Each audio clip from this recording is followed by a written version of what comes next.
Dice Antonio Grael, y creo que se equivoca. Se vio el vídeo en el que Sánchez no le suelta la mano a Trump para evitar que haga el gesto con el pulgar hacia arriba. No. Y Trump se ve que tira con fuerza. Creo que le debió de tocar los H. Buena fondo. Mira, lo que vimos todos, los que conocemos sobre todo a Trump, y esto se ve mucho, lo hace mucho porque le sigue mucho el juego Macron. Trump te da la mano y tira de ti.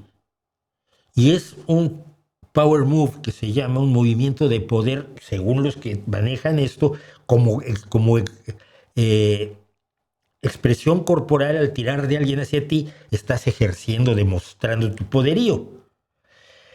El punto es que esto, aunque no creas en ello, tienes que saberlo cuando te enfrentes con un mamarracho como Donald Trump.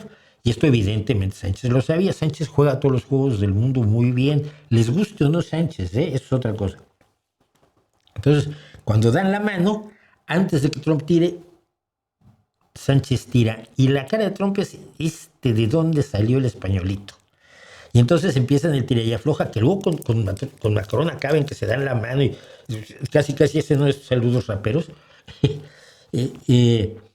Pero no se salió con la suya. Trump no tiene nada que ver con el pulgar hacia arriba, tiene que ver con esta idea del power move, de que si tú tiras, estás estás estableciendo tu poderío, y más si luego tomas la mano del otro y le pones la tuya encima, cosa que, si mal no recuerdo, lo hizo Sánchez. Macron se lo hace muchísimo y le pudre a Trump.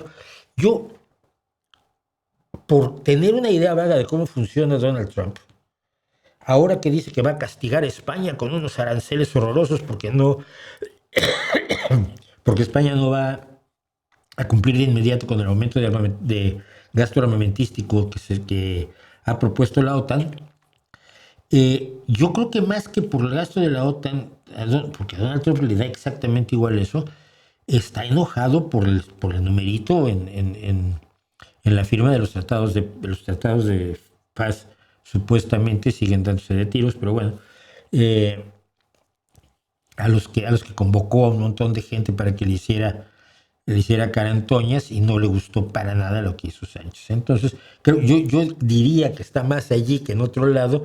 Ahora hay que castigar a España. Quiere castigar a todo el mundo. Su mentalidad es muy así de una simpleza. Es más sencillo que el mecanismo de un gotero, ¿no?